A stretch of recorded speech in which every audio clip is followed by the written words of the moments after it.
Alexa, play SendMe radio. The untainted blessing Abraham and the wealth of Sodom. The valley of Siddim was a place where kings waged wars, where armies clashed in pursuit of power, and where men built cities that gleamed with wealth but rotted with corruption. Among these cities were Sodom and Gomorrah, places of immense prosperity but steeped in abomination. These twin cities were symbols of human indulgence without restraint, where every desire of the flesh was fulfilled, no matter how unnatural or vile. In Sodom, justice was perverted, hospitality was mocked, and the cries of the innocent went unanswered. The people had exchanged morality for pleasure, righteousness for rebellion, and God for their own selfish pursuits. It was in this dark place that Lot, Abraham's nephew, chose to dwell. Drawn by the promise of wealth and fertile land, Lot had pitched his tent near Sodom, believing that proximity to prosperity meant access to blessing. But what he did not understand was that all prosperity is not provision, and all riches are not rewards. Then came the war. For kings from the east, led by Chedorlaomer, invaded the land, crushing 5 kings of the plains, including the rulers of Sodom and Gomorrah. The defeated kings fled, some falling into the tar pits that dotted the valley, while others ran to the mountains. The victors plundered the cities, carrying off treasures, women, children, and among them Lot and his household. A man who trusted only in God, far from the turmoil, Abraham, the man God had called out of Ur, lived in peace.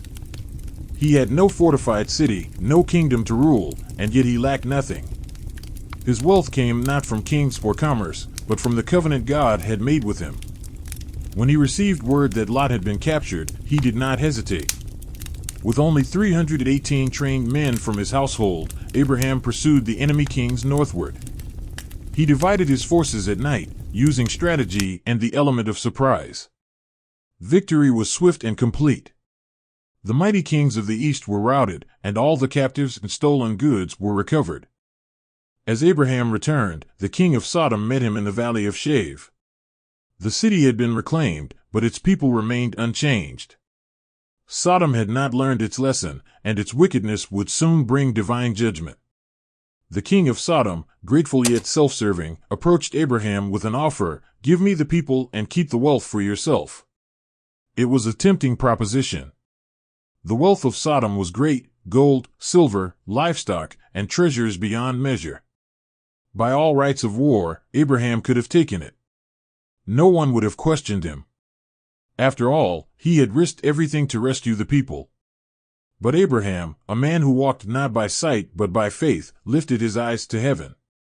"I have lifted my hand to the Lord, God Most High, Creator of heaven and earth, and have sworn an oath: I will not take even a thread or a sandal strap from you. I will not allow anyone to say, 'I made Abraham rich.'" The silence that followed was thick with meaning. Abraham understood something the king of Sodom did not. True wealth does not come from men. It does not come from corrupt kingdoms or ungodly alliances. It comes from God alone. The blessing that comes from above. Before the king of Sodom could even make his offer, another king had already met Abraham: Melchizedek, the king of Salem, priest of God Most High. Unlike the king of Sodom, Melchizedek came with no deceit, no manipulation, and no conditions. He brought bread and wine, a holy blessing for a holy man. And as he blessed Abraham, he declared, "Blessed be Abram by God Most High, Creator of heaven and earth. And blessed be God Most High, who has given you victory over your enemies." Here lay the difference between worldly wealth and divine provision. The king of Sodom offered material gain, tied to corruption and compromise. Melchizedek, the priest of God, offered a blessing that came directly from heaven. And Abraham, a man who sought righteousness above riches, chose the latter. A principle that prevails in every age. The decision Abraham made in that valley still speaks today. Across the nations, from bustling cities to quiet villages, people are faced with the same choice: trust in God's provision or depend on the systems of men. Many live enslaved by the fear of lack. Hard work is good, however many believe that their jobs, careers, the governments, their country, or connections are their source. They accept injustice because they fear unemployment. They bow to wickedness because they believe survival depends on the favor of corrupt men. They compromise their values, selling their integrity for temporary security. But Abraham's story in the book of Genesis 14 reminds us that God is our source, no matter where we are in the world. It does not matter whether we live in a free nation or under oppression, whether we work for a large corporation or labor in the fields. God does not need an economy to bless you. He does not need a government to sustain you. He does not need a company to promote you. The hijacking of power and the fear of man in our modern world, the spirit of Sodom is alive and well. Governments seek to control the masses through fear, making them believe that their survival is dependent on state policies rather than divine provision. The wealthy and powerful attempt to buy loyalty with wages and benefits, convincing people that their future is in the hands of corporations and politicians. Or will they say, like Abraham, a universal truth, God alone sustains his people. This principle is unshakable and transcends time, culture, and geography. The same God who provided for Abraham is still providing for his people today.